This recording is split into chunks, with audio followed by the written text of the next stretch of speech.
Ek groet jou met 'n liefde en 'n warmte. Mag elkeen van ons die Here se teenwoordigheid en nabyheid ervaar.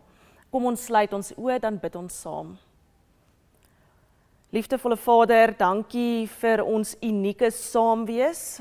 Daar waar ons elkeen ook mag wees, mag U elkeen van ons seën. Here, mag ons bewus wees van U teenwoordigheid en mag ons net U nabyheid deur U Gees wat by ons is ervaar. Here, mag U Gees in elkeen van ons werk, mag ons harte oopmaak, sodat U 'n boodskap in elkeen van ons harte kom lê. Here, maak elkeen van ons U hande en voete vir U koninkryk. Mag ons bereid wees en mag ons vanoggend werklik hoor dat elkeen van ons eie unieke gawes het wat U as 'n geskenk aan ons gegee het. Here, dankie vir hierdie dag. Dankie dat ons kan asemhaal en Here, seën net ons saam wees. Ons bid dit in U groot en heilige naam, God ons Vader, die Here Jesus Christus en die Heilige Gees. Amen. Genade, barmhartigheid en vrede vir julle van God ons Vader, van die Here Jesus Christus en van die Heilige Gees. Amen. Vanoggend se skriflesing kom vanuit Efesiërs 4 en ons lees saam vanuit Efesiërs 4 vanaf vers 11 tot 13. Ons lees nou net 'n gedeelte van die perikoop, so as u by die huis is, gaan lees die hele Efesiërs 4, want dit is net 'n kosbare teksgedeelte oor die liggaam van Christus, oor die eenheid van die kerk. En dit is die gawes wat hy gegee het, apostels, profete, evangeliste en herders en leraars. En sy doel daarmee was om die gelowiges toe te rus vir hulle diens en vir die opbou van die liggaam van Christus. So sal ons uiteindelik almal kom tot die werklike eenheid in ons geloof en in ons kennis van die Seun van God. Dan sal ons sy kerk soos 'n volgroeide mens wees, so volmaak en volwasse soos Christus. Tot sover ons skriflesing. Nou, ek weet nie of jy onlangs die nuus gekyk het nie, maar ek weet baie van ons het dit raak gelees en dit is iets wat my diep geraak het. Daar was 'n gesin, 'n ma, 2 jong kinders en 'n ouer boetie van 13 jaar oud. Hulle was uit op die see met 2 roeibootjies toe hulle ewe skielik weggevoer was diep in die wye oseaan in. En daar was hulle in die middel van die see, vasgevang in 'n situasie wat groter as hulle vermoëns was.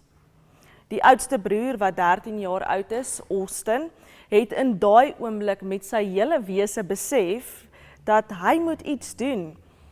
En hy maak toe die besluit, hy gaan kilometers aandurf en na die kus toe swem. Hy het, soos hy dit beskryf het, net gereageer en begin swem, met die wete, as hy dit nie gaan doen nie, gaan sy gesin hierdie nie oorleef nie.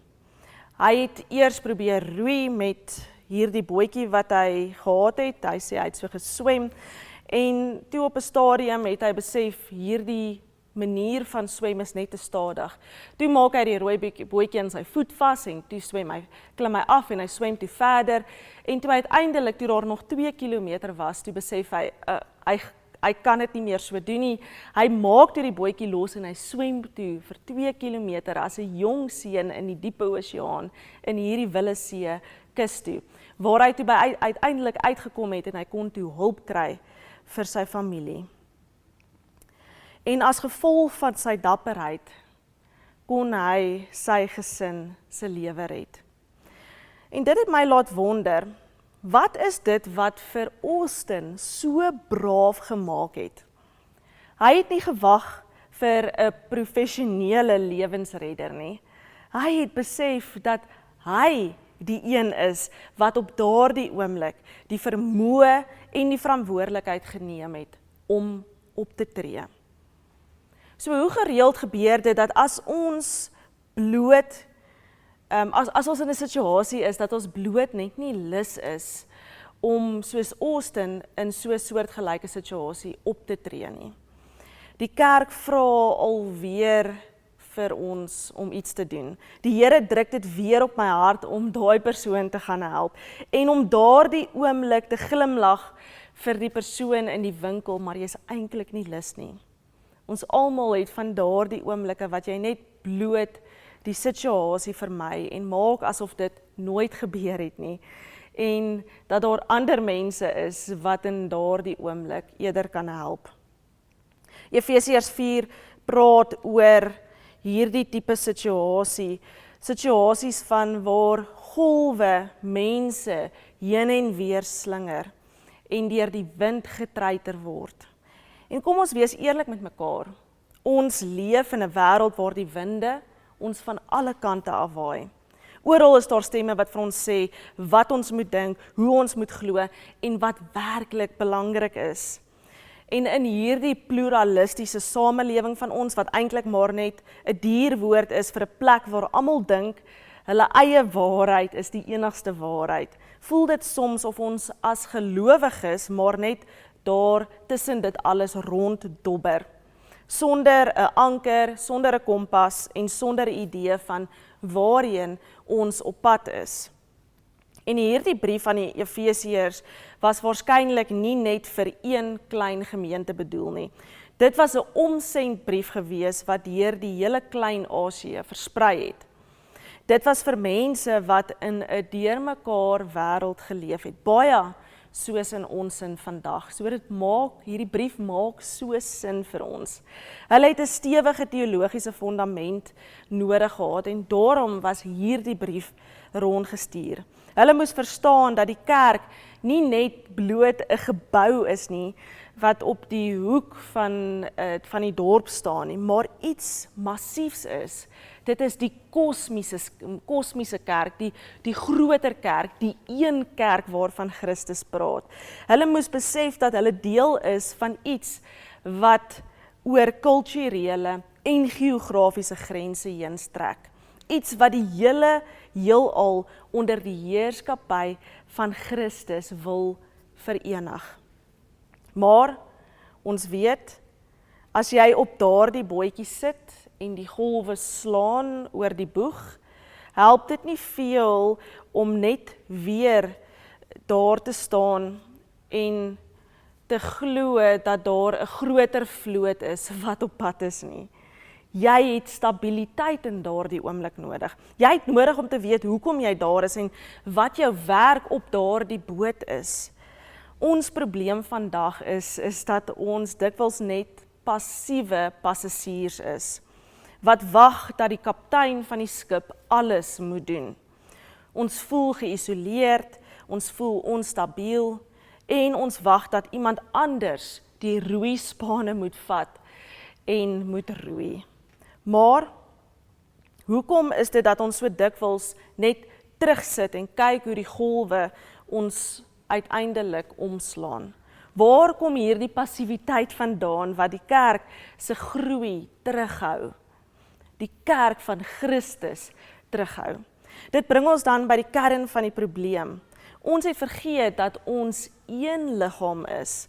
Ons het toegelaat dat 'n kunsmatige skeiding ontstaan tussen die professionele leiers en die mense wat in die banke sit. Ons kyk na ander mense asof hulle die enigste redders op die boot is, terwyl die res van ons passasiers is wat wag vir 'n veilige hawe.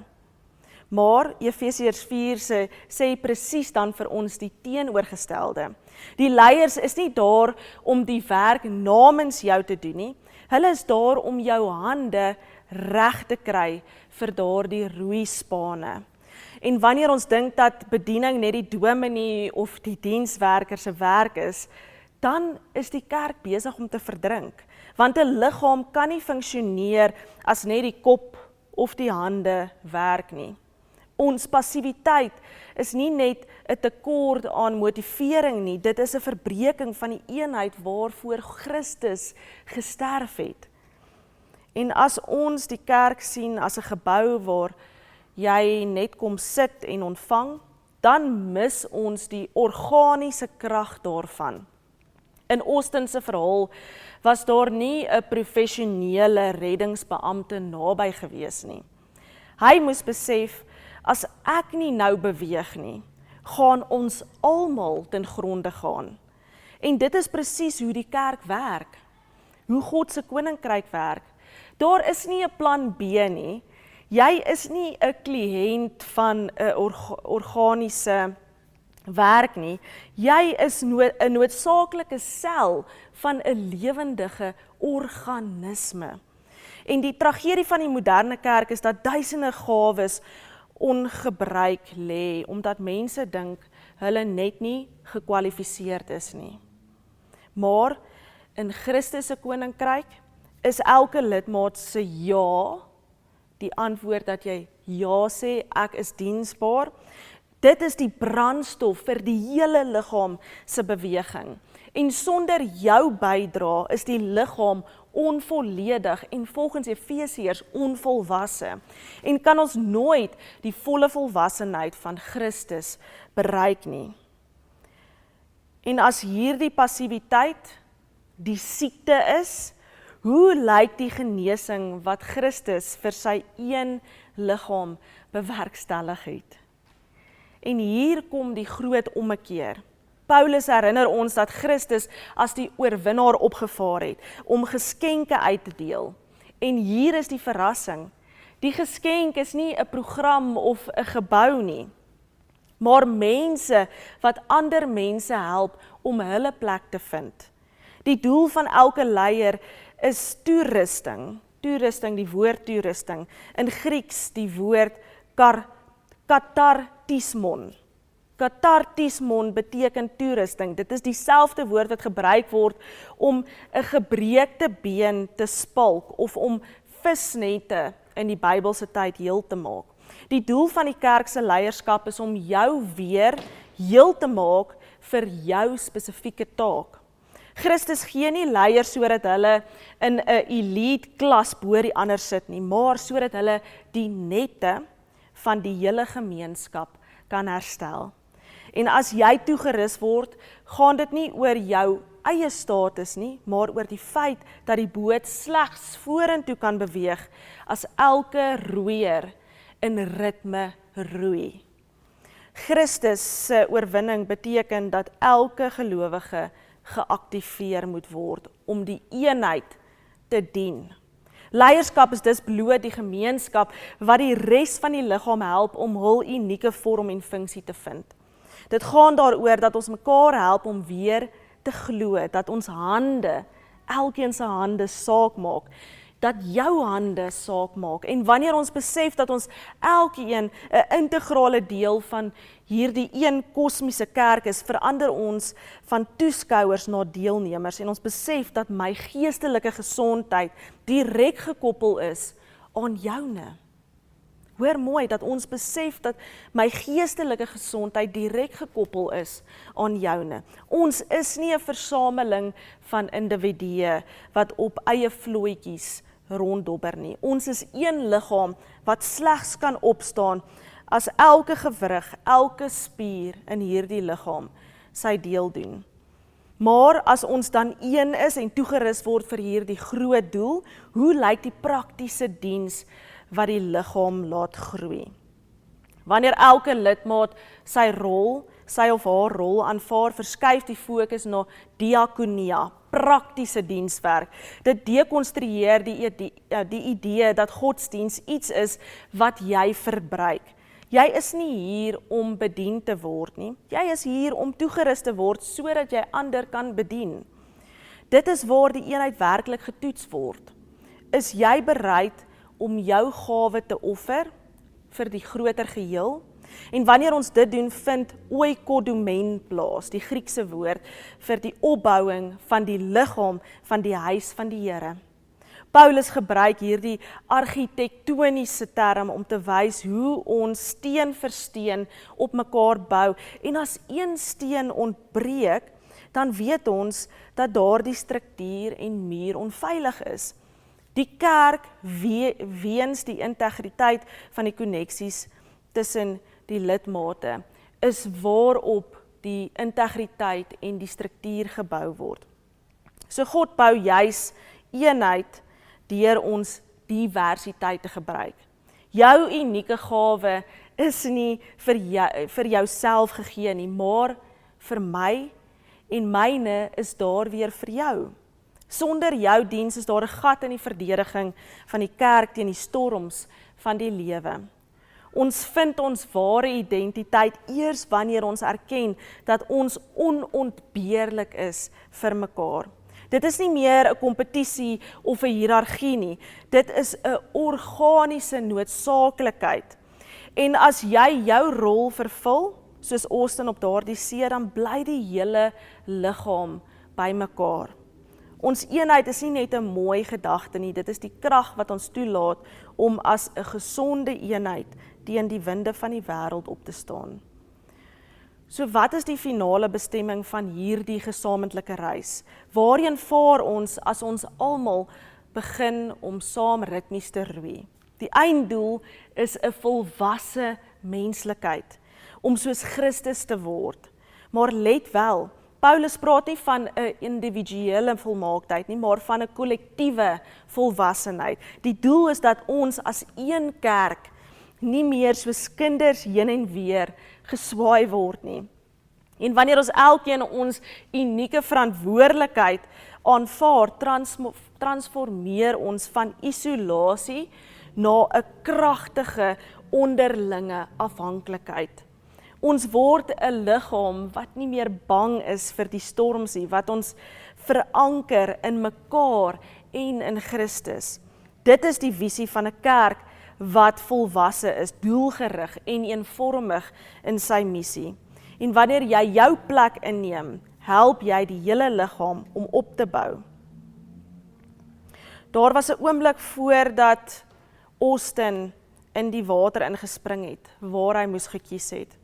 Hy kon in die bootjie gebly het, hy kon vasklou aan die boot en hoop dat iemand anders hulle sal raak sien. Maar hy het besef, as ek nie nou reageer nie, gaan my familie dit nie oorleef nie. En hy was bereid om dit te doen, want hy was lief gewees vir sy gesin. En dit is die hartklop van Efesiërs 4. Die storms van die lewe waai van alle kante af. Mense verdrink in eensaamheid, in sinneloosheid en in 'n wêreld wat die spoor byster geraak het. En hier is ons nou. Jy is nie 'n passasier op hierdie boot nie. Jy is nie hier om net die rit terwyl ander roei te geniet nie. Jy is 'n liggaam, 'n lid van die liggaam van Christus. Die opgestane Here en die persoonlike hand wat op jou skouer gesit word, wat Christus vir jou unieke gawe gegee het. Nie vir iemand anders nie, vir jou. En miskien voel jy vandag soos Austin, dalk voel jy te klein, dalk voel jy onbekwaam vir die taak, maar onthou dat die gees van die lewende God binne in jou woon. Dieselfde krag wat die heelal geskep het en dieselfde krag wat Jesus Christus uit die dood uit opgewek het, is binne in jou.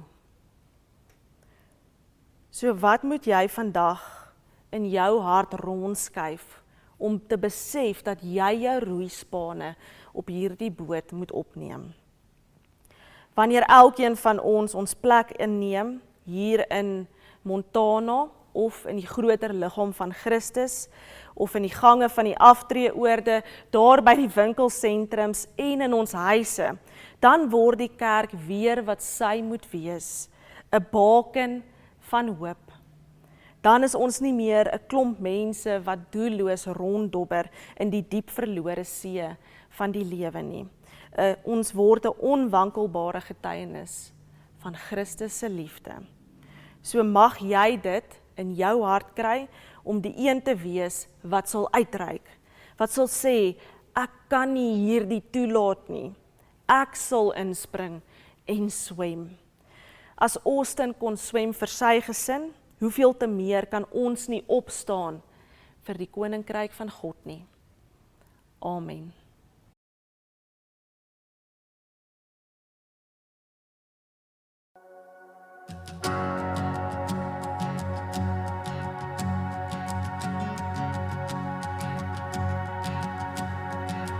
Wie sagt dat die woeste hier my eensaam nooit? Eers verlore, maar nou gevind. hy is lief vir my. O so lief vir